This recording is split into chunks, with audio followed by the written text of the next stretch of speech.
Exercise 3.4 question number second के fifth part में हमें गिवन है कि एक लाइब्रेरी है वो स्टार्टिंग के 3 डेज के लिए तो फिक्स चार्ज लेती है और उसके बाद में एडिशनल चार्ज लेती है। सरिता 27 रुपया पे करती है, एक बुक को रेंट पे लेती है 7 डेज के लिए। वहीं पे बोल रखा है कि सुशी क्या करती है, 21 रुपया देती है 5 दिन के लिए, वो बुक को रेंट पे लेती है। तो हमसे बोला गया कि आप फिक्स चार्ज बता दो और जो चार्ज पर डे है वो हमको यहाँ से फाइंड आउट करना है। फर्स्ट 3 डेज के लिए आपको एक फिक्स चार्ज देना पड़ेगा, first day, second day and third day. अगर 3 दिन तक हमने कोई बुक रेंट पे ली है तो हमें एक फिक्स चार्ज देना है। उसके बाद में हमें एडिशनल चार्ज देना पड़ेगा जैसे ही आपका फोर्थ डे हो जाएगा या फिफ्थ डे या फिर 6 दिन के लिए, 7 दिन के लिए, 8 दिन के लिए, ऐसे मतलब 3 दिन तक तो हमें एक फिक्स चार्ज देना है और उसके बाद में हमें एक एडिशनल चार्ज देना होगा।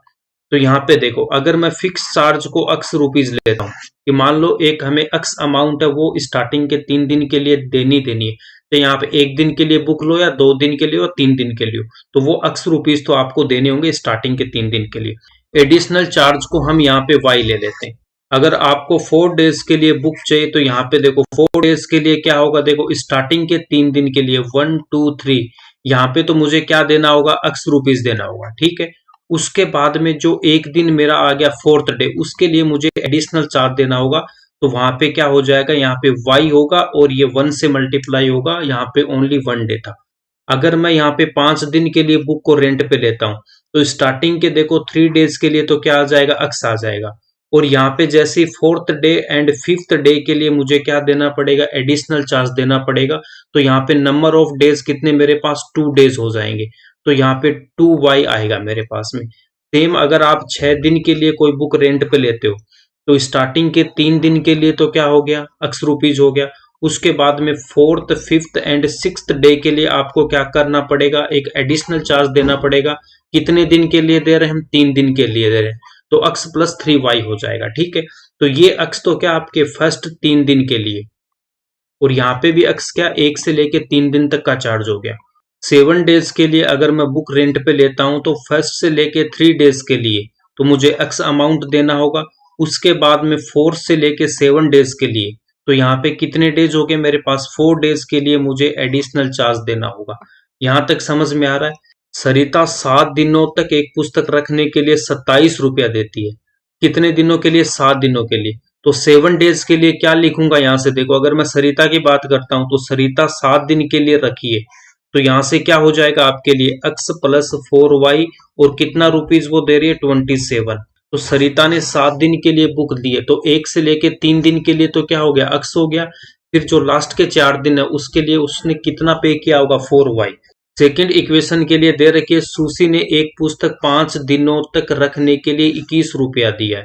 तो 5 डेज के लिए कितना दे रही है, 21 रुपीज। तो 5 डेज के लिए 21 रुपीज दे रही है, तो 5 डेज के लिए क्या होगा, अक्स आएगा फर्स्ट 3 डेज के लिए, फिर रिमेनिंग 2 डेज के लिए 2y, और यहाँ पे वो कितना दे रही है, 21 रुपीज दे रही है।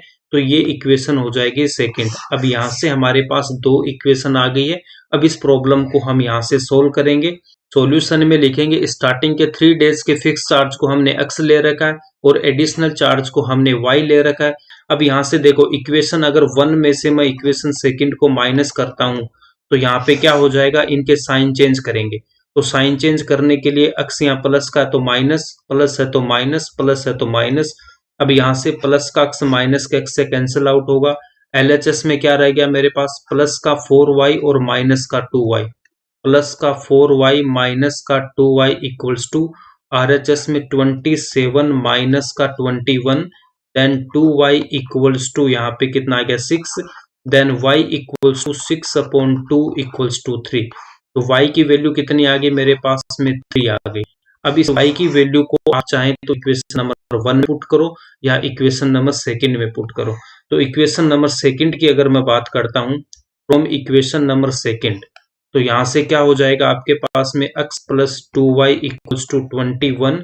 अब इसकी वैल्यू हम पुट कर देंगे y की यहाँ पे, तो हमें x की वैल्यू मिल जाएगी 2 इंटू वाई की value 3 equals to 21, then x plus 6 equals to 21, x equals to 21 minus 6, तो यहाँ से कितना आ जाएगा, 15 रुपीज आ जाएगा। x की वैल्यू 15 आ गई और y की वैल्यू मेरे पास 3 है, तो इसका मतलब जो फिक्स चार्ज है वो तो क्या हो जाएगा आपके पास 15 रुपीज, और चार्ज पर डे है वो क्या आ जाएगा आपके पास 3 रुपीज, और यही इसका आंसर हो जाएगा। वेरिफिकेशन के लिए इक्वेशन नंबर 1 और इक्वेशन नंबर 2 के LHS में हम x एंड y की वैल्यू पुट करेंगे तो वो RHS के इक्वल आना चाहिए। तो LHS में क्या मेरे पास x प्लस 4y, तो x की वैल्यू मैं कितनी पुट करूंगा 15, एंड y की वैल्यू पुट करेंगे हम 3, तो यहाँ से देखो 15 प्लस 12, तो यहाँ से कितना आएगा मेरे पास 27, तो यहाँ पे 27 मेरे पास RHS में, तो फर्स्ट वाली इक्वेशन को ये x एंड y की वैल्यू सेटिस्फाई कर रही है। अब सेकंड इक्वेशन में मैं LHS में x की वैल्यू पुट करूंगा 15 प्लस 2y, y की वैल्यू आपके पास 3, देन 15 प्लस 6 इक्वल्स टू कितना हो जाएगा 21, और 21 मुझे RHS में गिवन है। इसका मतलब इन दोनों इक्वेशन में x और y की वैल्यू रखने पे ये दोनों इक्वेशन को सेटिस्फाई कर रहा है, तो हमारा आंसर करेक्ट है और ये इसका आंसर हो जाएगा।